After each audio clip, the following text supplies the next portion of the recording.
Hello friends, कैसे हैं आप लोग। सबको मेरा जय भीम। नमो बुद्धा। बुद्ध और उनका धम्म। संघ में सभी के लिए द्वार खुले। नंबर 1, संघ का प्रवेश सभी के लिए खुला था। नंबर 2, जात पात का कोई बंधन नहीं था। नंबर 3, लिंग का कोई भेद नहीं था। नंबर 4, हैसियत जैसी कोई बाधा नहीं थी। नंबर 5, जातिवाद के लिए संघ में कोई स्थान नहीं था।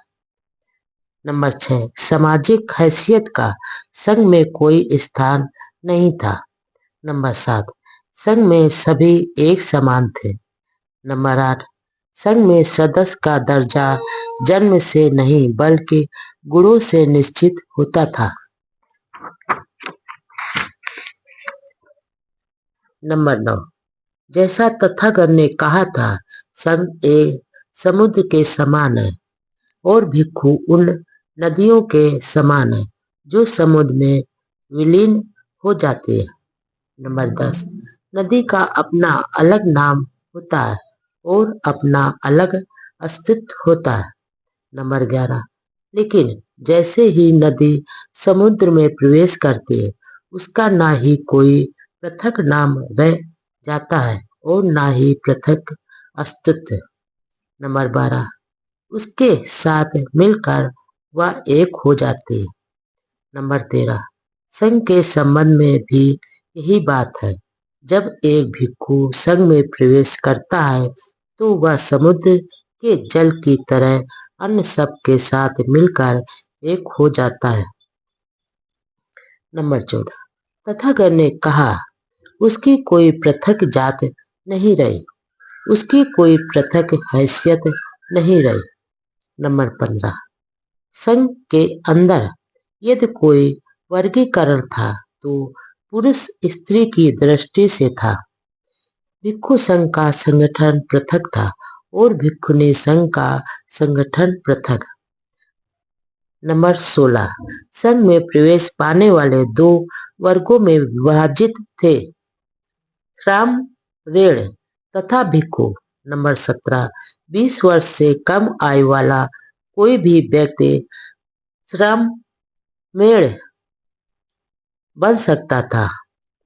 नंबर 18, 30 शरण तथा 10 शीलों को ग्रहण करने से कोई भी बालक श्रामणेर बन सकता। नंबर 19, मैं बुद्ध की शरण ग्रहण करता हूँ, मैं धम्म की शरण ग्रहण करता हूँ तथा मैं संघ की शरण ग्रहण करता हूँ। ये 3 शरण है।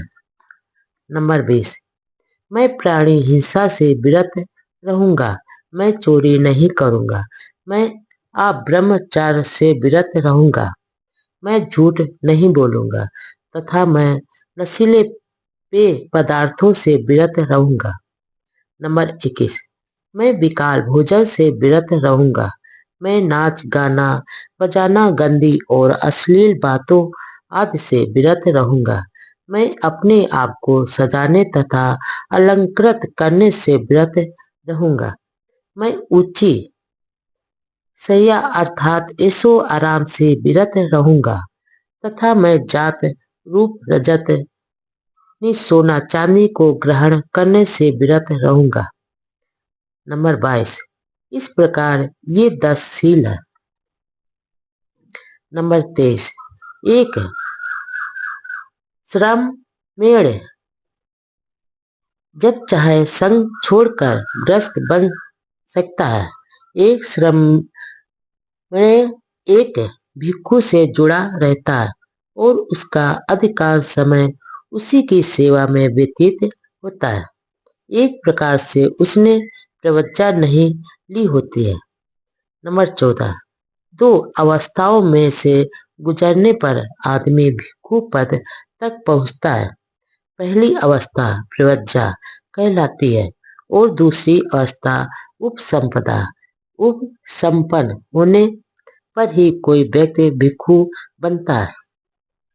नंबर 25, जो प्रार्थी भिक्षु बनने के उद्देश्य से प्रवज्ञा ग्रहण करना चाहता है, उसे एक भिक्षु की आवश्यकता होती है। जिसे उपाध्याय की भूमिका निभाने का अधिकार होता है।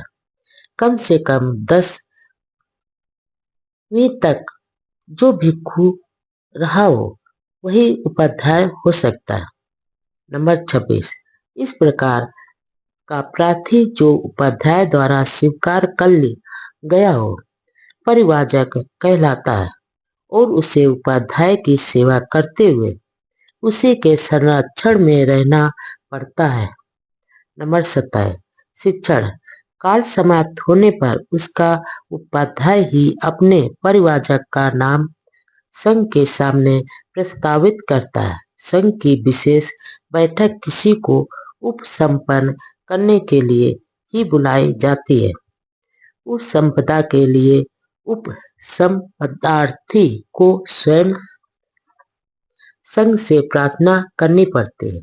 नंबर 28, संघ पहले इस विषय में अपना संतोष कर लेता है कि प्रार्थी योग्य और सही व्यक्ति है और भिक्षु बनने का अधिकारी है। इसके लिए कुछ निश्चित प्रश्न हैं जिनका प्रार्थी को उत्तर देना पड़ता है। नंबर 29, संघ द्वारा अनुमति देने पर ही उसे उपसंपदा मिलती है और वह भिक्षु बन जाता है। नंबर 30, भिक्षुनी संघ में प्रवेश पाने के नियम भी बहुत कुछ वैसे ही है जैसे भिक्षु संघ में प्रवेश पाने के नियम। नंबर 1, भगवान बुद्ध के श्रावक 2 भागों में विभक्त थे। एक तो भिक्षु और दूसरे गृहस्थ श्रावक जो उपासक कहलाते थे। नंबर 2, भिक्षु एक संघ में संगठित थे किंतु वे गृहस्थ नहीं थे। नंबर 3, बौद्ध भिक्षु मुक्ता एक परिवाजक है या परिवाजक संस्था बौद्ध भिक्षुओं से भी प्राचीन है। नंबर 4, पुराने परिवाजक ऐसे लोग थे जिन्होंने पारिवारिक जीवन त्याग दिया था और या केवल इधर उधर घूमते रहने वालों का एक समूह था। नंबर 5, उनके एक जगह से दूसरी जगह जाने का उद्देश्य था भिन्न भिन्न आचार्यों तथा दार्शनिकों से संपर्क करके सत्य को जानना, उनके प्रवचन सुनना और नीति शास्त्र दर्शन प्रकृति तथा रहस्यवाद आदि विषयों पर उनके साथ चर्चा करना। नंबर 6, कुछ पुराने ढंग के ऐसे परिवाचक भी थे जो एक आचार के अधीन तब तक रहते थे जब तक उनको कोई दूसरा आचार नहीं मिल जाता था। कुछ दूसरे किसी को भी अपना आचार न मानते हुए के अकेले ही रहते थे। नंबर 7, इस पुराने ढंग के परिवाजकों में कुछ स्त्री परिवाजिकाएं भी थी। स्त्री परिवाजिकाएं कभी कभी पुरुष परिवाजकों के साथ रहती थी और कभी कभी अपने आप अकेले ही रहती थी। नंबर 8, इन पुराने ढंग के परिवाजकों का कोई संघ नहीं था, उनके अनुशासन के नियम भी नहीं थे और ऐसा कोई आदर्श भी नहीं था जिसके लिए उन्हें प्रयास करना पड़ता। नंबर 9, इतिहास में पहली बार तथागत ने अपने भिक्षुओं का एक संघ अथवा भ्रात संघ बनाया, उनके लिए अनुशासन के नियम बनाए और आदर्श भी निश्चित किए जिनका उन्हें पालन करना और लक्ष्य प्राप्त करना होता था। सभी प्राणियों के प्रति असीम मैत्री भावना हो। नंबर 1, जब युद्ध में विजयी व्यक्ति शांति स्थापित कर लेता है तो भले ही वह पराजित को दास यानी गुलाम न बनाए फिर भी वह उसे और अपमानित करने को तो अपना अधिकार समझता है।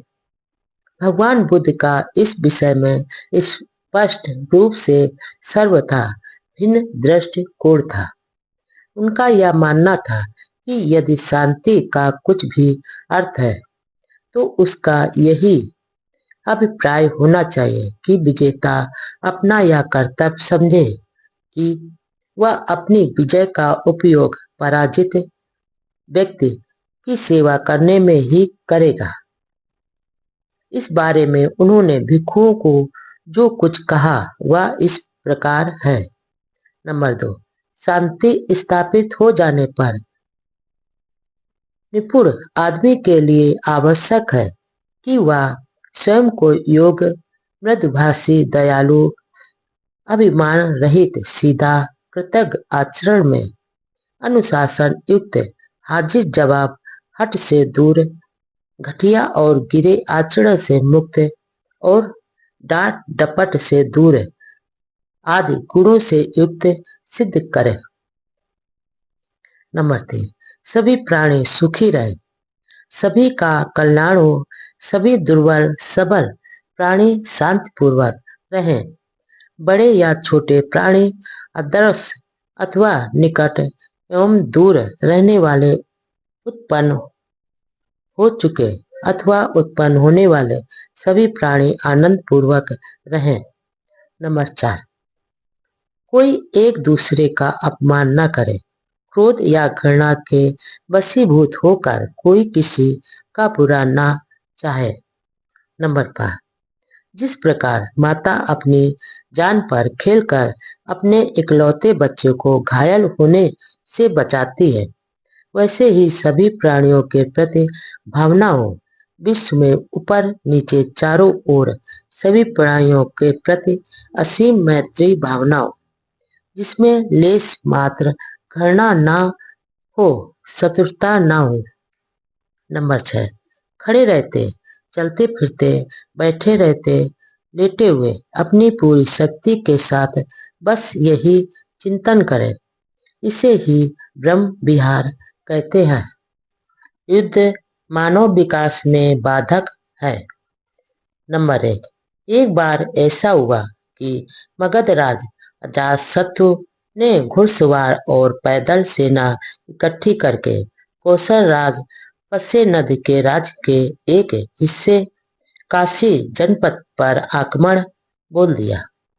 पस्य नदी ने आक्रमण के बारे में सुना तो वह भी सेना लेकर अजातशत्रु का सामना करने के लिए निकल पड़ा। नंबर 2, दोनों एक दूसरे से लड़े। अजातशत्रु ने पस्य नदी को हरा दिया। पस्य नदी हार कर वापस श्रावस्ती चला गया। नंबर 3, जो भिक्षु श्रावस्ती नगर से भिक्षा प्राप्त करके लौट रहे थे, उन्होंने भगवान बुद्ध के पास आकर लड़ाई का तथा पस्य नदी के हार का वापस आने का समाचार कह सुनाया। नंबर 4, भिक्षुओं, मगध राज अजातशत्रु अकुशल पक्ष का साथी है। कौशल राज पस्य नदी कुशल धर्म का साथी है। अभी पस्य नदी राजा का एक पराजित आदमी की तरह रात को दुख के साथ व्यतीत करेगा। नंबर 5, विजय से बैर पैदा होता है, पराजित दुखी रहता है, किंतु जो उपशांत और राग रहित है वह जय पराजय की चिंता छोड़ सुखपूर्वक रहता है। नंबर 6, फिर ऐसा हुआ कि वे दोनों राजा दूसरी बार फिर युद्ध भूमि में भिड़े, किंतु इस बार उस युद्ध में कौशल राज पस्य नदी ने अजातशत्रु को हरा दिया और जीवित पकड़ लिया। तब पस्य नदी ने सोचा, यद्यपि मैं अजातशत्रु को कुछ हानि नहीं पहुंचा रहा, तो भी उसने मुझे कष्ट दिया है, फिर भी यह मेरा भांजा है, कैसा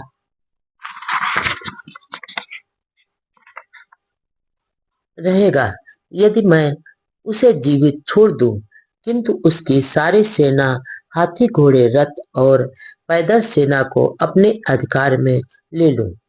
उसने वैसा ही किया। नंबर 7, श्रावस्ती में भिक्षा लेकर लौटने पर भिक्षुओं ने आकर तथागत को यह समाचार सुनाया। इस पर तथागत ने कहा, एक आदमी अपने स्वार्थ के लिए दूसरे की यथेच्छ हानि कर सकता है, लेकिन जब उसकी दूसरों द्वारा हानि होती है तो वह लूटने पर फिर से दूसरे की हानि करता है। नंबर 8, जब तक पाप कर्म फल देना आरंभ नहीं करता तब तक मूर्ख आदमी आनंदित होता है, किंतु जब पाप कर्म फल देता है तो वह आदमी दुखी होता है। नंबर 9, हत्यारे को हत्यारा मिल जाता है, दूसरों को हराने वाले को एक दूसरा हराने वाला मिल जाता है, दूसरों को गाली देने वाले को एक गाली देने वाला मिल जाता है।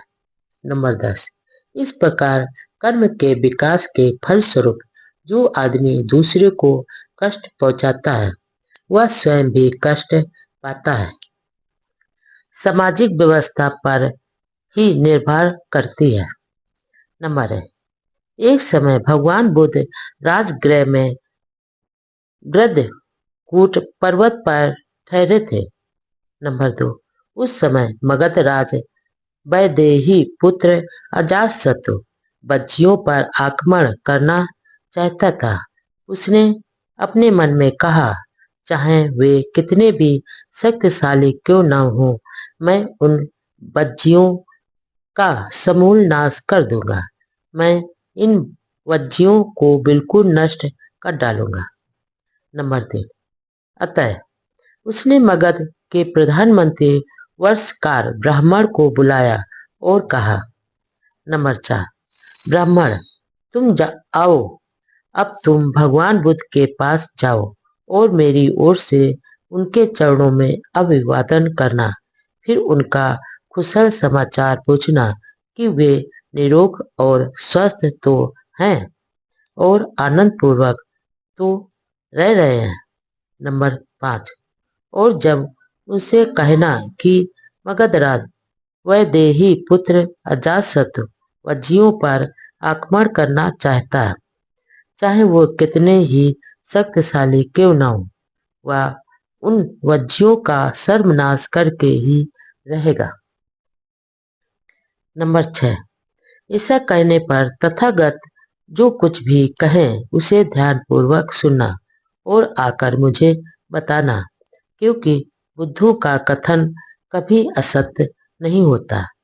नंबर 7, वर्षकार ब्राह्मण ने राजा के वचनों को सुना और कहा, जैसा आप चाहते हैं वैसा ही होगा।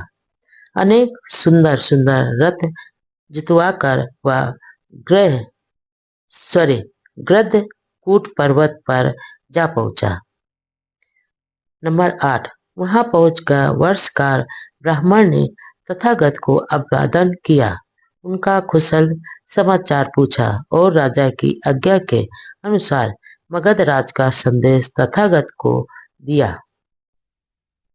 नंबर 9, उस समय आनंद महाथेर तथागत के पीछे खड़े थे।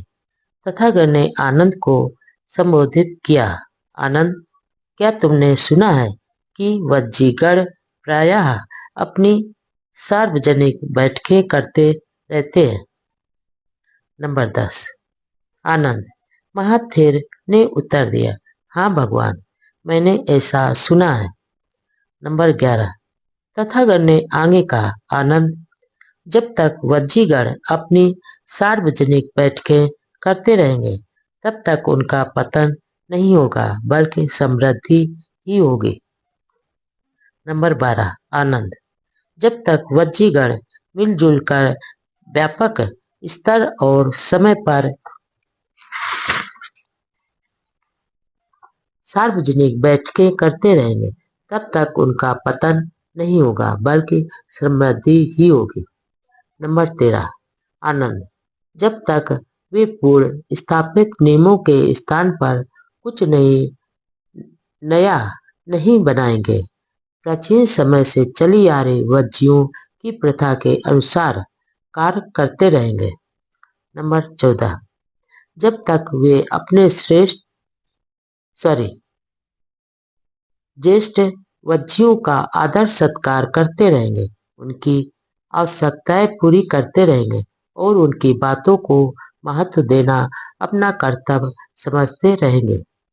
नंबर 15, जब तक वे अपने वज्जीगण की किसी वज्जी लड़की या स्त्री को बलपूर्वक या अपहरण करके अपने पास नहीं रोकेंगे। नंबर 16, जब तक वज्जीगण अपने धर्म का आदर और पालन करते रहेंगे। नंबर 17, आनंद, तब तक वज्जियों की वृद्धि ही होती रहेगी, उनका पतन नहीं होगा और कोई उनका नाश भी नहीं कर सकता। नंबर 18, संक्षेप में भगवान बुद्ध ने कहा कि जब तक वज्जीगण प्रजातंत्र में विश्वास करते हैं और प्रजातात्मिक ढंग से कार्य करते हैं, तब तक उनके गणराज को कोई खतरा नहीं है। नंबर 19, तब तथागत ने वर्षकार को इस प्रकार संबोधित करते हुए कहा। नंबर 20, हे ब्राह्मण, जब एक बार मैं वैशाली में ठहरा हुआ था, तब मैंने वज्जियों को ये कल्याणकारी बातें सिखाई थी। नंबर 21, ब्राह्मण बोला, तो हम वज्जियों के कल्याण की ही आशा कर सकते हैं और नत्य कि नहीं, जब तक वे इन शिक्षाओं का पालन करते हैं। वे हे गौतम, तब तो मगधराज वज्जियों को नहीं जीत सकता। नंबर 22, इस प्रकार वर्षकार ब्राह्मण तथागत के वचन सुन अपने आसन से उठकर राजगृह वापस लौट गया, जहां उसने मगधराज को यह सब कह सुनाया जो उसने तथागत से सुना था। में यदि राजा सदाचारी है तो उसकी प्रजा भी सदाचारी होगी। नंबर 1, एक बार भगवान बुद्ध ने भिक्षुओं को संबोधित करते हुए कहा। नंबर 2, भिक्षुओं, जब राजा दुराचारी हो जाते हैं तो उनके मंत्रीगण और अधिकारीगण भी दुराचारी हो जाते हैं। जब मंत्रीगण और अधिकारीगण दुराचारी हो जाते हैं तो ब्राह्मण और गृहपति भी दुराचारी हो जाते हैं। जब ब्राह्मण और गृहपति दुराचारी हो जाते हैं तो नगर और गांव के लोग भी दुराचारी हो जाते हैं। नंबर 3, लेकिन भिक्षुओं, जब राजा सदाचारी होते हैं तो उनके मंत्रीगण और अधिकारीगण भी सदाचारी होते हैं। जब मंत्रीगण और अधिकारी सदाचारी होते हैं तो ब्राह्मण और गृहपति भी सदाचारी हो जाते हैं। जब ब्राह्मण गृहपति सदाचारी होते हैं तो नगरों के नागरिक और ग्रामीण लोग भी सदाचारी हो जाते हैं। नंबर 4, जब गाय नदी पार कर रही होती है, जब यदि बूढ़ा बैल गलत रास्ते पर चल देता है तो उसका अनुकरण करती हुई सब गायें भी गलत पथ पर चल देती है। इसी प्रकार आदमियों में जब मुखिया कुटिल होता है तो अन्य लोग भी कुटिल हो जाते हैं। नंबर 5, इसी प्रकार जब राजा पथभ्रष्ट होता है तो समस्त राज्य दुखी होता है। जब गाय नदी पार करती हो और बैल सीधा जाए तो सभी गायें भी उसका अनुकरण करते हुए सीधी जाती हैं, क्योंकि उसका मार्ग सीधा होता है। इसी प्रकार आदमियों में जो मुखिया होता है, यदि वह सन्मार्गी होता है तो दूसरे भी सदाचारी होते हैं। जब राजा धार्मिक होता है तो सारा राज्य सुखी रहता है। में सामाजिक राजनीतिक प्रश्नों पर धर्मोपदेश। राजकुमारों की कृपा पर निर्भर मत रहो, साधन संपन्न लोगों की कृपा की आस मत रखो। नंबर 1, एक बार भगवान बुद्ध राजगृह में क्यूनाराम में कलंकदक निवाप में ठहरे हुए थे। नंबर 2, उस समय राजकुमार अजातशत्रु द्वारा देवदत्त का समर्थन किया जा रहा था, जो भगवान बुद्ध का विरोधी बन गया था। नंबर 3, वह सुबह शाम देवदत्त के समर्थकों का अवलंबन बना हुआ था और 500 गाड़ियों में भोजन भरे 500 बर्तन लादकर उन तक पहुंचाता था। नंबर 4, तब बहुत से भिक्षु तथागत के पास आए, उनका अभिवादन किया और एक ओर बैठ गए। एक ओर बैठे हुए उन भिक्षुओं ने ये सभी बातें तथागत को बताई।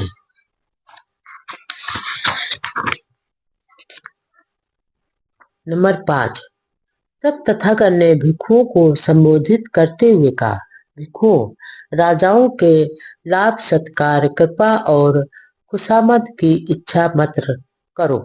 जब तक भिक्षुओं अजातशत्रु 500 गाड़ियों में भोजन भरे 500 बर्तन लाद लाद कर देवदत्त के समर्थकों तक सुबह शाम पहुंचाता है, तब तक इसमें देवदत्त की हानि की ही अपेक्षा की जानी चाहिए, आने वाले अच्छे समय की नहीं। नंबर 6, भिक्षुओं, यदि कोई किसी पागल कुत्ते की नाक तक कलेजी के टुकड़े को ले जाए तो वह कुत्ता और भी अधिक पागल हो जाएगा। इसी प्रकार भिक्षु जब तक अजातशत्रु द्वारा देवदत्त का समर्थन किया जाता है, तब तक इसमें देवदत्त की हानि ही है, लाभ नहीं। भिक्षुओं, राजाओं से मिलने वाले लाभ सत्कार अनुग्रह और चापलूसी आदि भयानक होते हैं। नंबर 7, वे शांति प्राप्ति के मार्ग की बहुत ही कटु दुखद बाधाएं हैं। नंबर 8, इसलिए भिक्षु तुम्हें अभ्यास करना चाहिए कि जब हमें राजाओं से लाभ सत्कार कृपा और खुशामद और भेंट मिलेगी, हम उन्हें स्वीकार करेंगे, और जब वह सिर पर आ ही पड़े तो वे हमें जकड़ नहीं पाएंगे। हमारे हृदय में उनका कोई स्थान नहीं होगा और वे हमें राजकुमारों का गुलाम नहीं बना सकेंगे। पवित्र जीवन क्या है?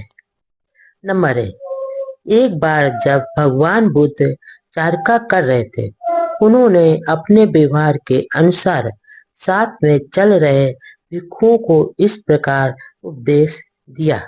नंबर 2, भिक्षुओं, यह पवित्र जीवन लोगों को ठगने के लिए नहीं है, ना ही उनकी कृपा लाभ प्रशंसा प्राप्त करने के लिए है, ना ही विवाद की स्थिति में परेशानियों से उबरने के लिए उनका अनुग्रह प्राप्त करने के लिए है, ना ही यह इच्छा करने के लिए कि लोग जान जाएंगे कि यह अमुक है। इस पवित्र जीवन में इस प्रकार अभ्यास किया जाता है कि शरीर और वाणी को संयत रखा जाए, आश्रयों को दूर किया जाए तथा राग से विमुक्त और तृष्णा का क्षय किया जाए।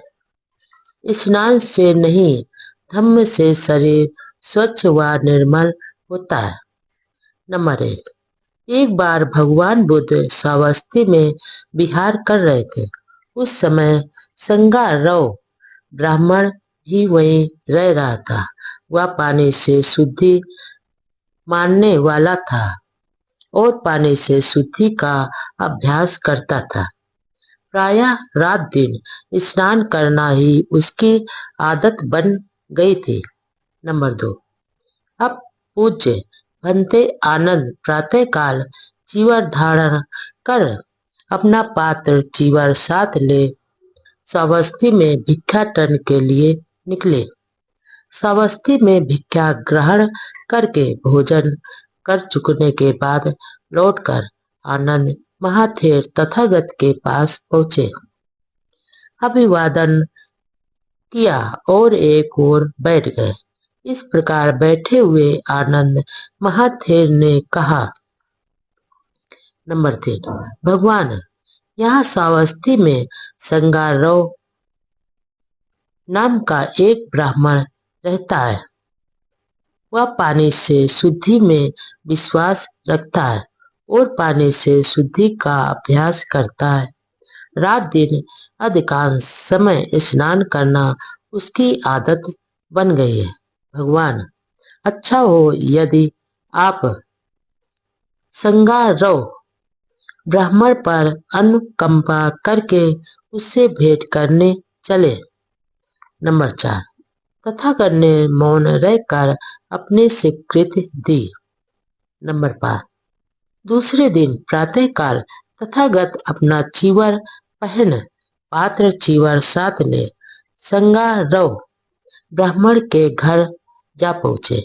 वहां पहुंचकर वे अपने लिए बिछाए गए आसन पर बैठ गए। नंबर 6, संगारोह ब्राह्मण तब तथागत के पास आया और उनका अभिवादन करके एवं कुशल क्षेम पूछकर एक ओर बैठ गया।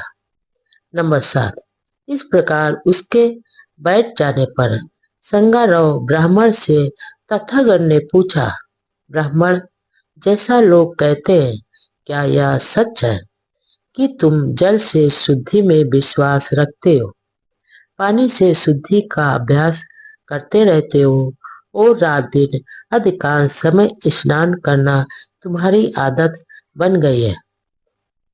नंबर 8, श्रमण गौतम, हाँ यह सच है। नंबर 9, ब्राह्मण, किस लाभ की आशा में तुम इस प्रकार रात दिन स्नान करते रहने का अभ्यास करते हो?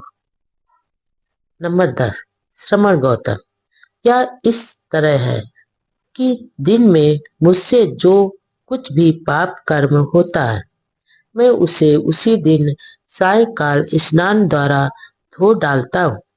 रात में मुझसे जो भी पाप कर्म होता है, उसे मैं अगले दिन प्रातःकाल उठते ही स्नान करके धो डालता हूँ। इस प्रकार रात दिन स्नान आदि करते रहने में मुझे यही लाभ दिखाई देता है। नंबर 11, तब तथागत ने कहा। नंबर 12, धम्म ही वह जल स्रोत है जो स्वच्छ है और निर्मल है। नंबर 13, यहाँ जब जन श्रुतियों के ज्ञाता स्नान करने आते हैं तो उनका प्रत्येक अंग शुद्ध हो जाता है तथा वे दूसरे तट पर चले जाते हैं। नंबर 14, तथागत के ऐसा कहने पर संगारोह ब्राह्मण बोला, श्रमण गौतम, यह अद्भुत है। आज से जीवन पर्याप्त आप मुझे अपना उपासक स्वीकार करें। मैं आपकी शरण में आता हूँ। भोजन नहीं, पवित्र कर्मों का महत्व है। नंबर 1, आमगंध नाम का एक ब्राह्मण तपस्वी अपने शिष्यों के साथ हिमालय में रहता था। नंबर 2, वे ना तो मछली और ना ही मांस खाते थे। प्रतिवर्ष वे कुछ नमक खटाई की खोज में अपने आश्रम से नीचे उतरकर बस्ती में आते थे। गांव के लोग उनका आदरपूर्वक स्वागत करते थे और 4 महीने तक लगातार उनका आतिथ्य करते थे। नंबर 3, तब एक बार भिक्षुओं सहित भगवान बुद्ध भी उसी गांव में आए तो लोग तथागत का धम्मोपदेश सुनकर उनके श्रवक बन गए। नंबर 4, सदा की भांति उस वर्ष तपस्वी आमगंध और उसके शिष्य भी उस गांव में आए, किंतु गांव के लोगों ने उसी उत्साह से उनका स्वागत नहीं किया। नंबर 5, आमगंध को यह जानकर निराशा हुई कि तथागत ने मछली और मांस के भोजन का निषेध नहीं किया। इस बात की पुष्टि करने के लिए वह श्रावस्ती के जेतवन बिहार पहुंचा, जहां उस समय तथागत विराजमान थे। वह बोला। नंबर 6, बाजरा, फलियां और फल खाने योग्य पत्ते और जड़ें, किसी भी लता पर लगने वाले फल उचित ढंग से प्राप्त की गई इन चीजों को जो भी सदाचारी खाता है वह सुख भोग के लिए झूठ नहीं बोलता। नंबर 7, आप दूसरों के द्वारा दिए गए तथा अच्छी तरह से पकाए गए स्वादिष्ट, शुद्ध और उत्तम भोजन को ग्रहण करते हैं। जो इस प्रकार चावल से बनाए गए पुलाव का मजा लेता है वह आम गंध खाता है। आप पक्षी के मांस के साथ पका हुआ बढ़िया चावल खाते हैं और कहते हैं कि मुझ पर आम गंध का दोष लागू नहीं होता। नंबर 8, मैं आपसे इसका अर्थ जानना चाहता हूँ कि आपका यह आम गंध किस तरह का है। नंबर 9, तथागत ने उत्तर दिया, जीव हिंसा करना, पीटना, काटना, बांधना, चुराना, झूठ बोलना, ठगना, धोखा देना, अनुपयोगी ज्ञान तथा व्यभिचार ये आम गंध है, मांस का खाना नहीं। नंबर 10, इस संसार में जो व्यक्ति इंद्रिय विषयों में असंयत होते हैं, अच्छी लगने वाली वस्तुओं के प्रति लोभी होते हैं, अपवित्र कार्यों में लिप्त होते हैं, कुटिल होते हैं, नाशवादी विचार के होते हैं, अनुकरणीय नहीं होते, ऐसा होना ही आम गंध है, मांस खाना नहीं। नंबर 11, इस संसार में जो लोग कटु होते हैं, कठोर होते हैं, चुगलखोर होते हैं, विश्वासघाती होते हैं, निर्दयी होते हैं, अहंकारी होते हैं, अनुदार होते हैं तथा किसी को कुछ भी न देने वाले होते हैं, ऐसा होना ही आम गंध है, मांस खाना नहीं। नंबर 12, क्रोध, अभिमान, दुराग्रह, विरोधी भाव, ठगी, ईर्ष्या, सेखी बघारना, अधिक अहंकार, कुसंगत या आम गंध है, मांस का खाना नहीं।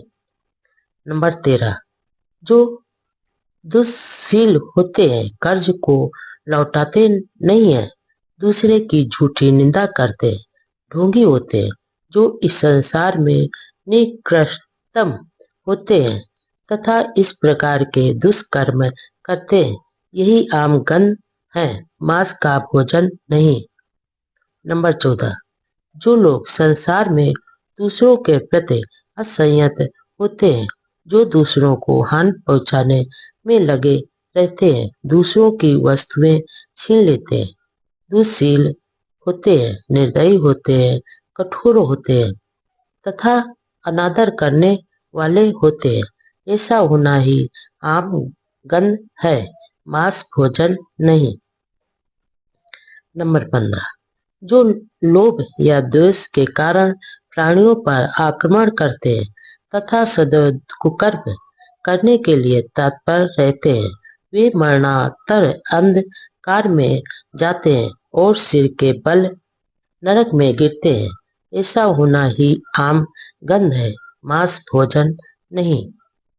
नंबर 16, मछली तथा मांस भोजन से विरत रहने से, नंगे रहने से, सिर मुड़ाने से, जटाएं रखने से, भभूत रमाने से, मृग छाल धारण करने से, अग्नि में आहुति देने से, अमृत प्राप्त के निमित्त विभिन्न प्रकार की तपस्याएं करने से, जादू टोने से, बलि चढ़ाने से और ऋतु के अनुसार पूजा पाठ करने से आदमी की तब तक शुद्धि नहीं हो सकती जब तक उसके संदेह यानी भी चिकित्सा दूर नहीं होते।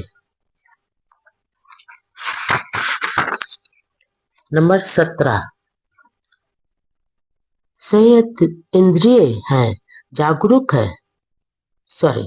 नंबर 17, जो संयत इंद्रिय है, जागरूक है, धम्म में स्थित है, जिसे शील पालना और भद्रता में आनंद का अनुभव होता है, जिसने आसक्ति को त्याग दिया है और सभी दुखों को जीत लिया है, वह बुद्धिमान आदमी देखने और सुनने में आसक्त नहीं होता। नंबर 18, यह कुशल कर्म ही है जो आम गंध है, मांस भोजन नहीं। भोजन खाने का व्यक्ति की पवित्रता से कोई संबंध नहीं है। नंबर एक ब्राह्मण भगवान बुद्ध के पास आया और उसने प्रश्न किया कि आदमी के चरित्र पर भोजन का कोई प्रभाव पड़ता है या नहीं। नंबर दो, ब्राह्मण बोला, जौ, गिरी, दाल, कंदमूल, कोपल जैसा भोजन यदि ठीक से खाया जाए तो यह सुखी जीवन में सहायक होता है। मांस का खाना बुरा है। नंबर 3, भगवान ने उत्तर दिया, यद्यपि तुम कहते हो कि तुम मुर्दा मांस को नहीं छूते, तो भी तुम चिड़ियों के मांस से बना हुआ अपनी रुचि का पकवान खाते हो। मैं तुमसे पूछता हूँ कि मुर्दा मांस से तुम्हारा क्या अभिप्राय है।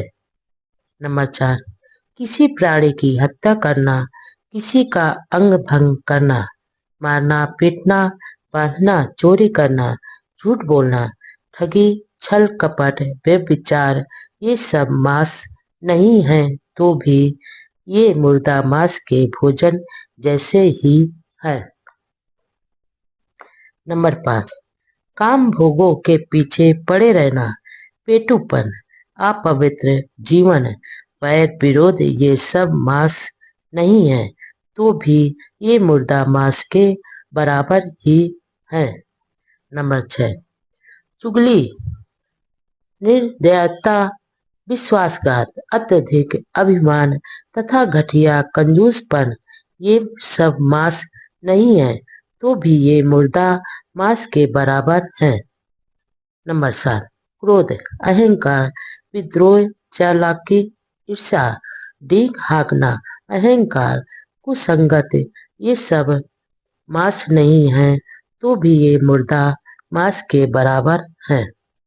नंबर 8, हीन जीवन, झूठी निंदा, छल कपट, धोखाधड़ी, चालबाज की युक्ति, बदनामी, ये सब मांस नहीं है तो भी ये मुर्दा मांस के बराबर है।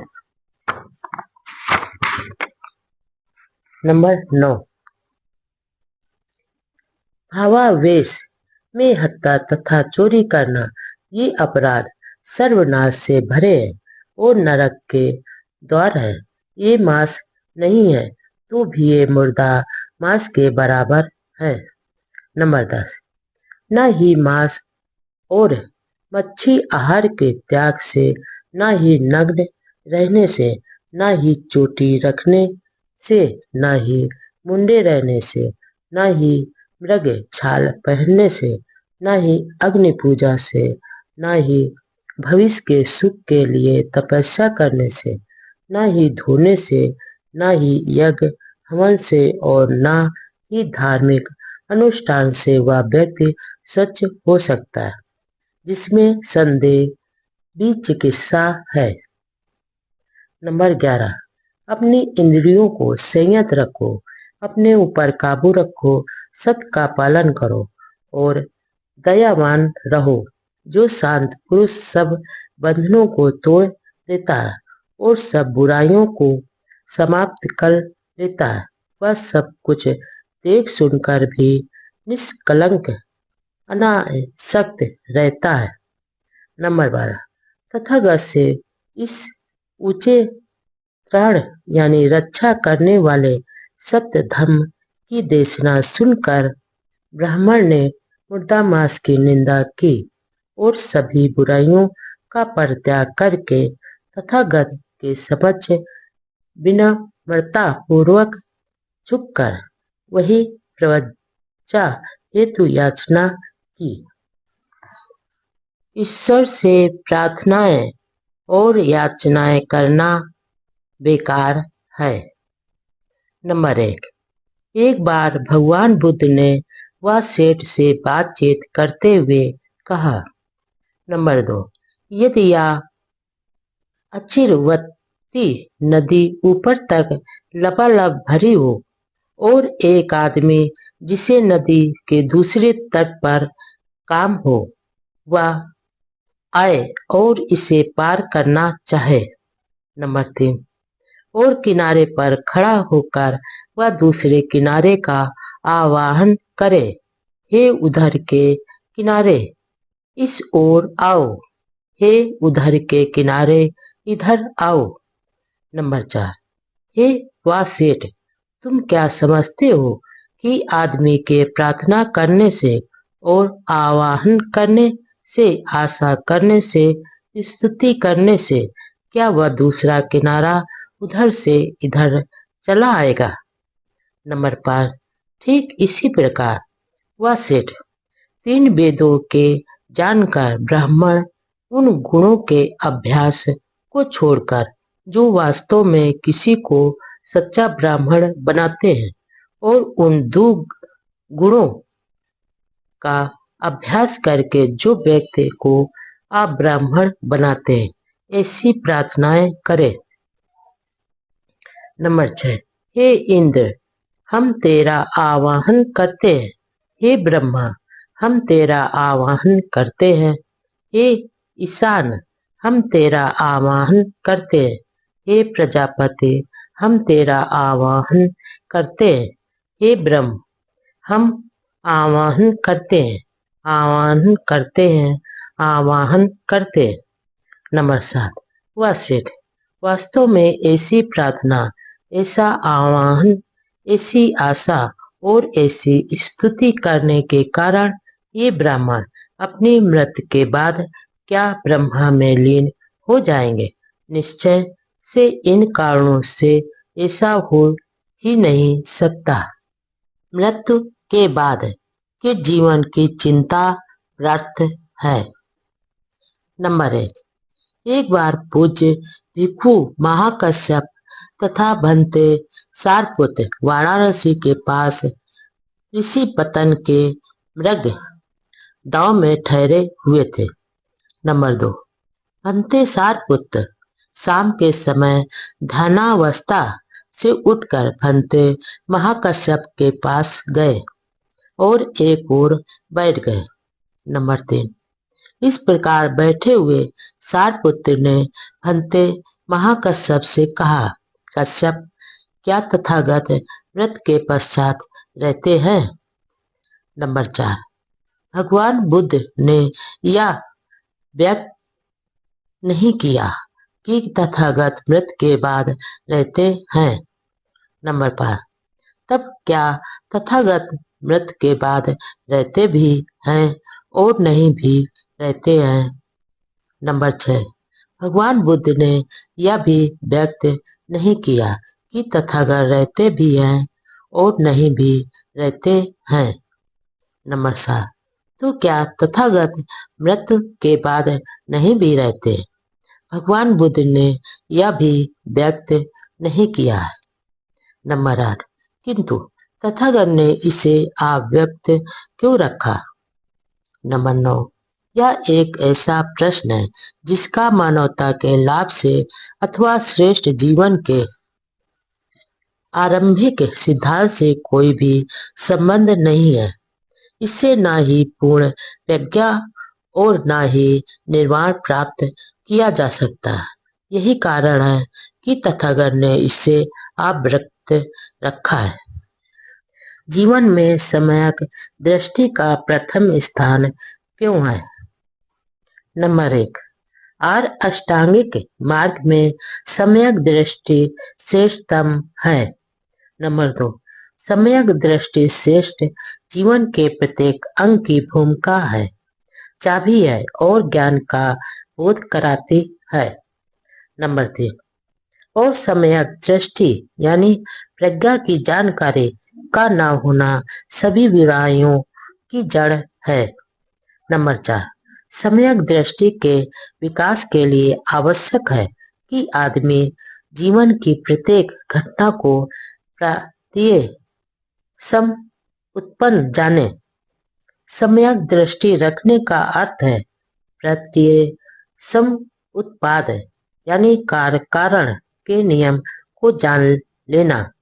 नंबर 5, भिक्षुओं, जो कोई भी व्यक्ति मिथ्या दृष्टि रखता है, मिथ्या संकल्प रखता है मिथ्या वाणी रखता है, मिथ्या जीविका रखता है, मिथ्या प्रयास करता है, मिथ्या स्मृति तथा मिथ्या चिंतन करता है, जिसका ज्ञान और भी मुक्त मिथ्या रहती है। उसका हर कार्य, उसका हर वचन, उसका हर विचार इस प्रकार मिथ्या दृष्टि से किया गया कर्म एवं परिणाम, उसकी हर आकांक्षा, उसका हर निश्चय, उसकी हर गतिविधि, ये सभी चीजें उसे ऐसी स्थिति की ओर ले जाती है जो कि अरुचिकर होती है, प्रसन्नता रहित होती है, घृणास्पद होती है, अलाभप्रद तथा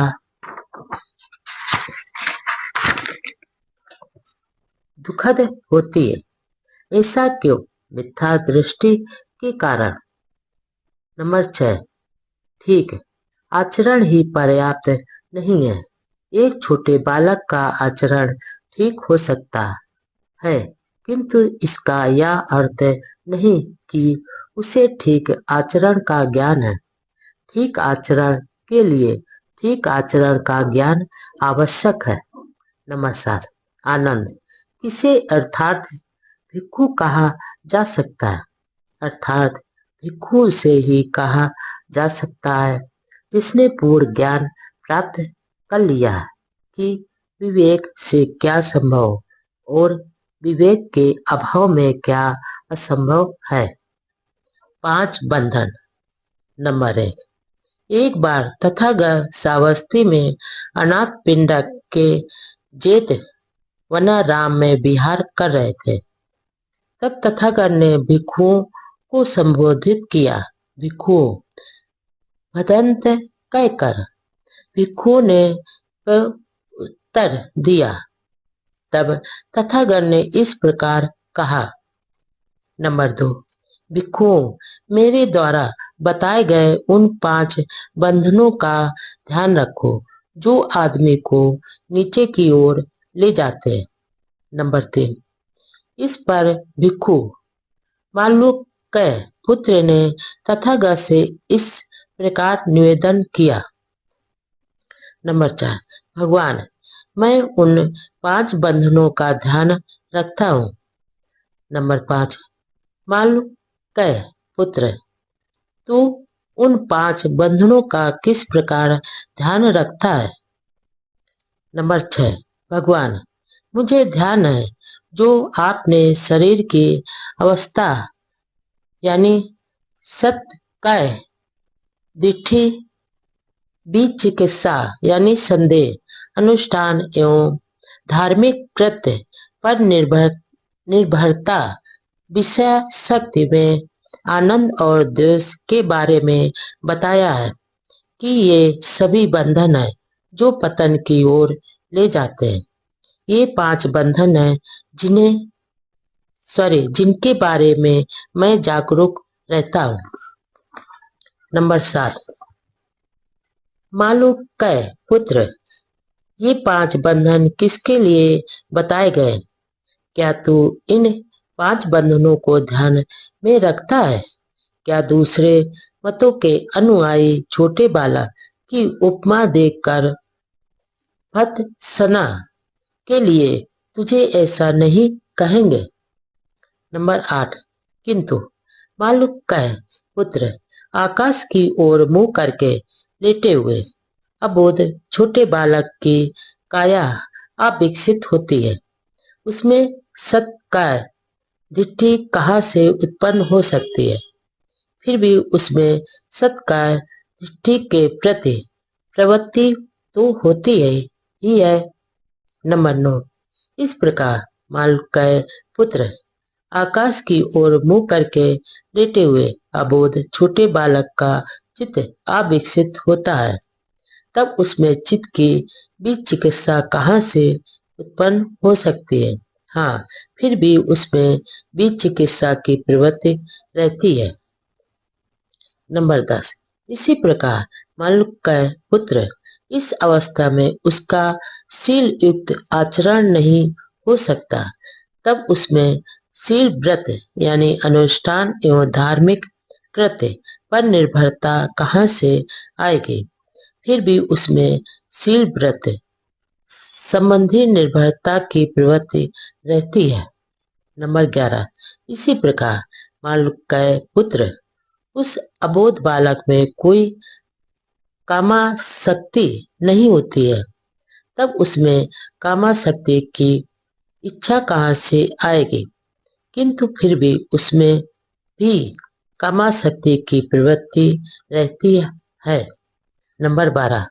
इसी प्रकार मालूकय पुत्र उस अबोध बालक के लिए अभी प्राणियों का अस्तित्व ही नहीं है, तब उसके मन में प्राणियों के प्रति द्वेष कहाँ से आएगा? हाँ, फिर भी उसमें द्वेष की प्रवृत्ति तो रहती ही है।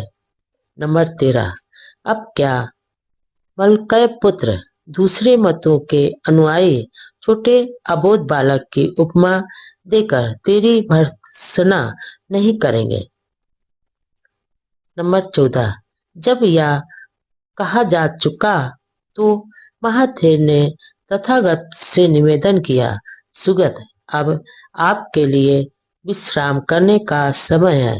सुगत, आप अब आपके लिए विश्राम करने का समय है। श्रेष्ठ जीवन राग द्वेष से मुक्त हो जाना। नंबर 1। एक बार राध फिर तथागत के पास आए, आकर तथागत को अभिवादन कर एक ओर बैठ गए। इस प्रकार बैठे हुए राधेर ने तथागत से निवेदन किया, भगवान कृपा करके बताएं कि निर्वाण किस लिए है? नंबर 2।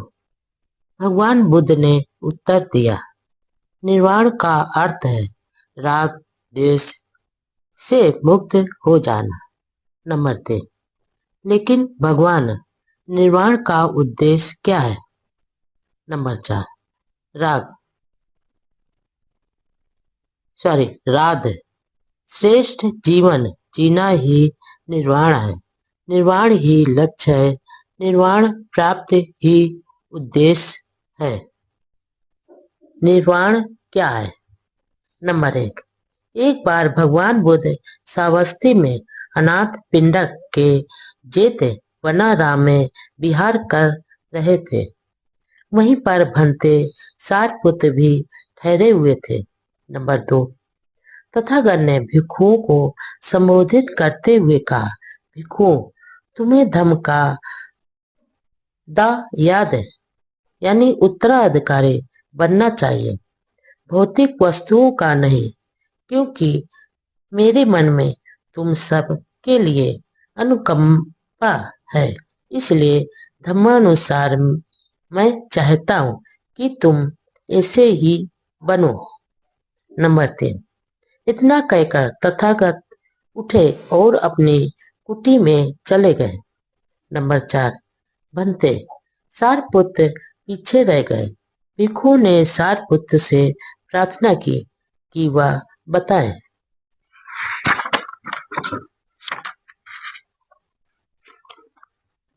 कि निर्वाण क्या है। नंबर 5। तब सारपुत्र ने भिक्षु को उत्तर देते हुए कहा, भिक्षु, तुम जानते हो कि लोभ आकुशल धम्म है, द्वेष आकुशल धम्म है। नंबर 6। इस लोभ और द्वेष के त्याग हेतु एक मध्यम मार्ग है, जो हमें आंख देने वाला है, ज्ञान देने वाला है, शांति, प्रज्ञा, बोधि तथा निर्वाण की ओर ले जाने वाला है। नंबर 7। यह मध्यम मार्ग क्या है? यह और कुछ नहीं, केवल अष्टांगिक मार्ग है, जैसे सम्यक दृष्टि, सम्यक संकल्प, सम्यक वाणी, सम्यक कर्मात, सम्यक आजीविका, सम्यक व्यायाम, सम्यक प्रयास, सम्यक स्मृति तथा सम्यक समाधि। भिक्षु, यही मध्यम मार्ग है। नंबर 8। हाँ भिक्षु, क्रोध अकुशल धर्म है, द्वेष अकुशल धर्म है, ईर्ष्या और कंजूसी अकुशल धर्म है, मिथ्याचार, छल कपट और अहंकार अकुशल धर्म है, ढोंग और प्रमादपन अकुशल धर्म है। नंबर 9, प्रमाद और आडंबर के त्याग के लिए मध्यम मध्यम मार्ग है, जो आग देने वाला है, ज्ञान देने वाला है तथा शांति, प्रज्ञा और बोधि की ओर ले जाने वाला है। नंबर 10, आर अष्टांगिक मार्ग का ही दूसरा नाम निर्वाण है। नंबर 11, इस प्रकार महाथेर सारपुत्र ने कहा तो सभी भिक्षुओं ने आनंदित होकर उनका अनुमोदन किया। चाहे दूसरे कुछ भी करें, तुम शील का पालन करो। नंबर 1, सभी अकुशल विचारों का त्याग करो। नंबर 2, अकुशल विचारों के मिटा देने का यह मार्ग है। नंबर 3, तुम्हें यह संकल्प करना होगा कि चाहे दूसरे लोग हानि करने वाले हों, किंतु तुम किसी को हानि नहीं पहुंचाओगे। नंबर 4, चाहे दूसरे हिंसा करें, किंतु तुम कभी हिंसा नहीं करोगे। नंबर 5, चाहे दूसरे चोरी करें, किंतु तुम कभी चोरी नहीं करोगे। नंबर 6, चाहे दूसरे पवित्र जीवन व्यतीत न कर रहे हों, किंतु तुम पवित्र जीवन व्यतीत करोगे। नंबर 7, चाहे दूसरे किसी की निंदा करें, विरुद्ध बोले, व्रत बोले, किंतु तुम ऐसा कुछ नहीं बोलोगे।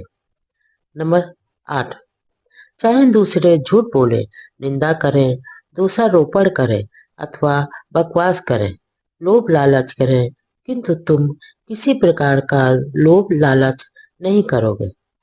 नंबर 9, चाहे दूसरे अहितकर हो,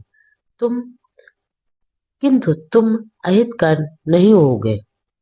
नंबर 10, चाहे दूसरे असम्यक दृष्टि रखते हो, उनके असम्यक संकल्प हो, असम्यक अपवाड़ी हो, असम्यक कर्मात हो, असम्यक आजीविका हो, असम्यक व्यायाम यानी प्रयास हो, संयम स्मृति हो और असम्यक समाधि हो, किंतु तुम आवश्यक रूप में श्रेष्ठ अष्टांगिक मार्ग का पालन करते हुए सम्यक दृष्टि, सम्यक संकल्प, सम्यक वाणी, सम्यक कर्मात, सम्यक आजीविका, सम्यक व्यायाम, सम्यक स्मृति और सम्यक समाधि को अंगीकार करोगे। नंबर 12, चाहे दूसरे आर्य सत्यों और मुक्ति के बारे में गलत धारणा रखते हो, किंतु तुम सत्यों और मुक्ति के बारे में सम्यक यानी सही धारणा रखोगे। नंबर 13, चाहे दूसरे आलस और जड़ता से युक्त हो, किंतु तुम आलस और जड़ता से मुक्त रहोगे। नंबर 14, चाहे दूसरे अभिमानी हो, किंतु तुम भी नम्र रहोगे। नंबर 15, चाहे दूसरे भी चिकित्सा युक्त संदेह युक्त हो, किंतु तुम भी चिकित्सा मुक्त रहोगे। नंबर 16, चाहे दूसरे क्रोधी हो, दुष्ट हो, देशी हो, ईर्ष्यालु हो, कंजूस हो, लोभी हो, ढोंगी हो, ठग हो, वंचक हो, उदंड हो, दुशासी हो, किसी नीति के मानने वाले न हो, अशिक्षित हो, जड़ हो, भ्रमित हो तथा अज्ञा हो, तुम इस सब के विपरीत सही रहोगे। सन्मार्ग पर चलने के लिए किसी साथी की प्रतीक्षा आवश्यक नहीं। यदि अच्छा साथी नहीं मिले तो सन्मार्ग पर अकेले चलो। नंबर 1, जिस प्रकार हाथी युद्ध में धनुष से छोड़े गए बाणों को सहन करता है, उसी प्रकार मुझे दुष्टों के दुर्वचनों को सहन करना चाहिए, क्योंकि संसार में दुशीलों की कमी नहीं है। नंबर 2, हाथी को प्रशिक्षित करके उसे युद्ध में ले जाया जाता है। प्रशिक्षित यानी पालतू। हाथी की पीठ पर राजा बैठता है, इसलिए प्राणियों में वही प्रशिक्षित यानी शांत व्यक्ति है, जिसे कोई कटु वचन विचलित नहीं करता। नंबर 3, प्रशिक्षित खच्चर अच्छे होते हैं। सिंधु नस्ल के प्रशिक्षित श्रेष्ठ अश्व अच्छे होते हैं। प्रशिक्षित बलशाली हाथी अच्छा होता है। स्वयं संयत व्यक्ति सभी प्राणियों में श्रेष्ठ होता है। नंबर 4, ऐसे श्रेष्ठ वाहन भी हमें निर्वाण पथ पर आगे ले जाने में सहायक नहीं हो सकते। हम स्वयं निर्भर, स्वयं संयत होकर ही निर्वाण पथ पर अग्रसर हो सकते हैं। नंबर 5, अप्रमाद में रहकर आनंद प्राप्त करो। अपनी स्मृति के प्रति जागरूक रहो, कभी प्रमाद मत करो। स्वयं को कुपथ से हटाकर सुपथ पर लाओ, जैसे हाथी को दलदल से निकाल रहे हो। नंबर 6, यदि तुम्हें कोई श्रेष्ठ दृढ़ बुद्धिमान साथी मिल जाए तो अपनी सभी चिंताओं को छोड़कर उसके साथ प्रसन्नता पूर्वक विचरण करो। नंबर 7, यदि तुम्हें कोई श्रेष्ठ दृढ़ बुद्धिमान साथी नहीं मिले तो जिस प्रकार शत्रु द्वारा पीछा किए जाने पर राजा सीमा को छोड़कर चला जाता है, उसी प्रकार तुम भी जंगल में अकेले विचरण कर रहे हाथी की तरह एकांत में चले जाओ। नंबर 8, एकांत का जीवन उत्तम है। मूर्खों का साथ अच्छा नहीं हो सकता। अकेले रहो, कोई पाप कर्म मत करो। अल्प असत्ताओं के साथ अकेले रहो, जिस प्रकार जंगल में बलशाली हाथी अकेला विचरण करता है। देखें, सदाचरण में संपूर्णता कैसे प्राप्त की जाए। नंबर 1, एक समय जब भगवान बुद्ध श्रावस्ती में जेतवनाराम में विराजमान थे, उनके पास 500 उपासक आए। उनमें से एक का नाम धम्मिक था।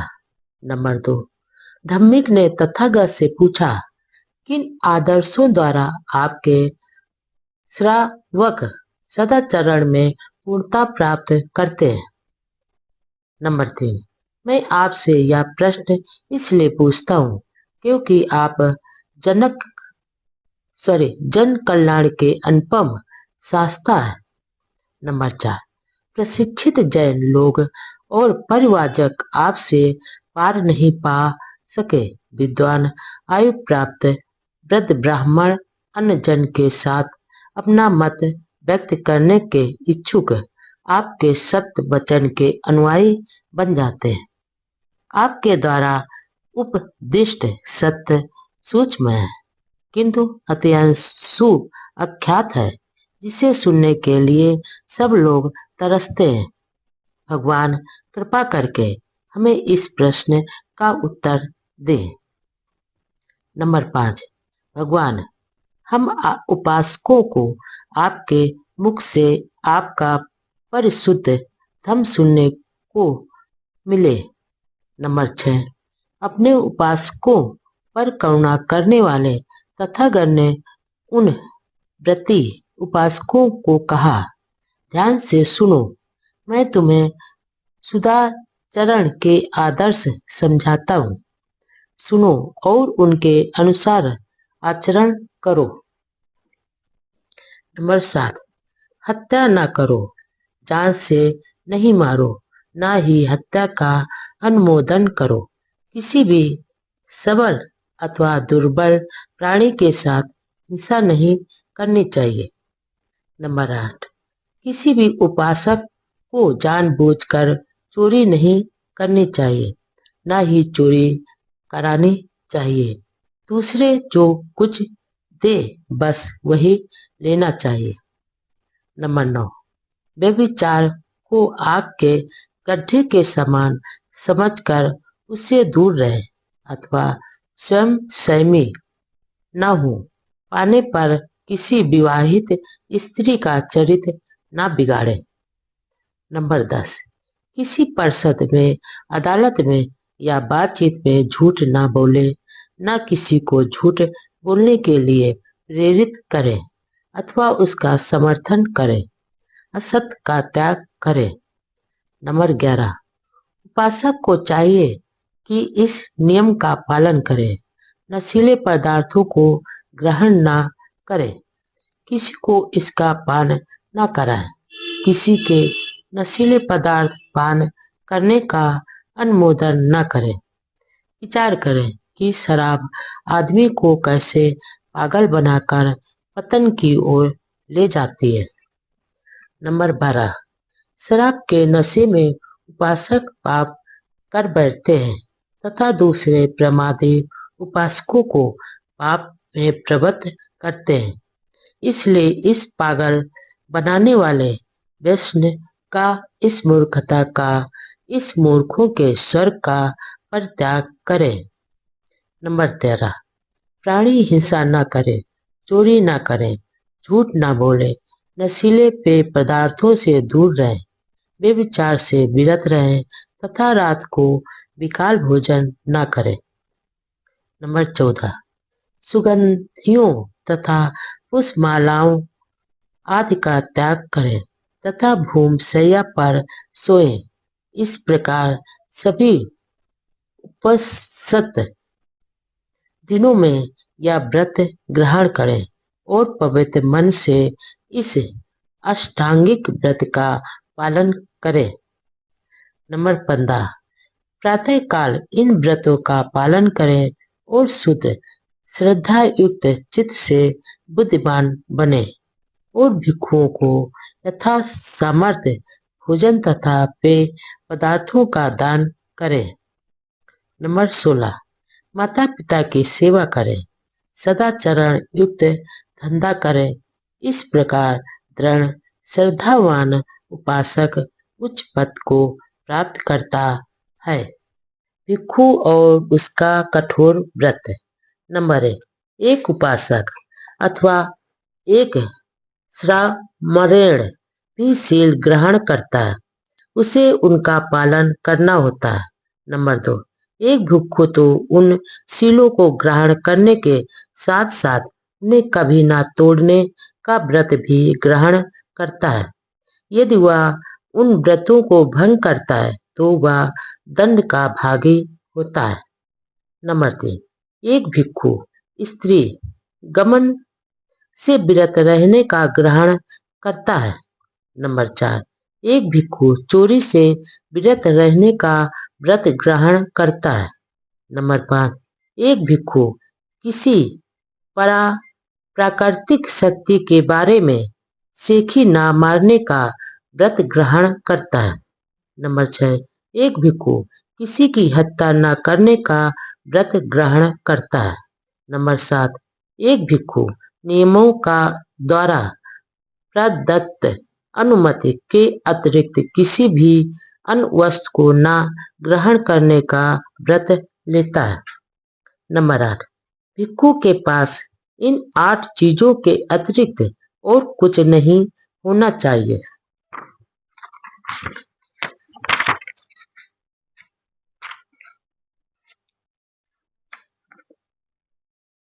नंबर 1, 3 चीवर का उत्तरासंग यानी ऊपर का वस्त्र।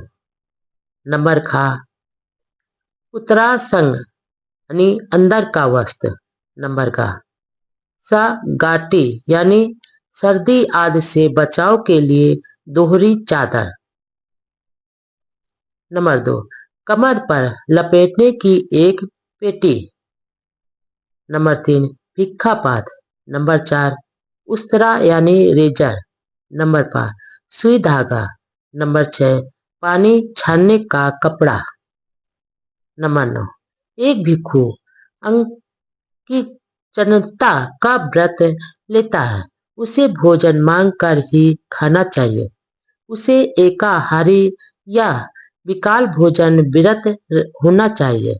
जहाँ संघ के लिए विहार न बने हो, वहाँ उसे वृक्ष के नीचे ही रहना चाहिए। नंबर 10, एक भिक्षु हर प्रकार की आज्ञा मानने का व्रत नहीं लेता। एक श्रामेण से अपने ज्येष्ठों के प्रति ब्रह्मा सम्मान और शिष्टाचार प्रदर्शन आदि की अपेक्षा की जाती है। उसकी अपनी मुक्ति और एक धर्मोपदेश के रूप में उसकी उपयोगिता उसकी अपनी साधना यानी अपनी संस्कृत पर निर्भर करती है। उसे अपने से ज्येष्ठ भिक्षु की आज्ञा में नहीं रहना होता है, बल्कि धर्म की आज्ञा में रहना होता है।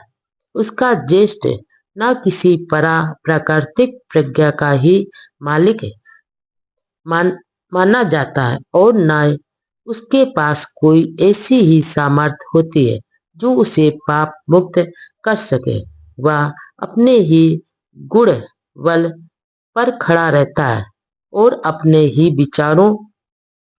विकारों से पतन को प्राप्त होता है।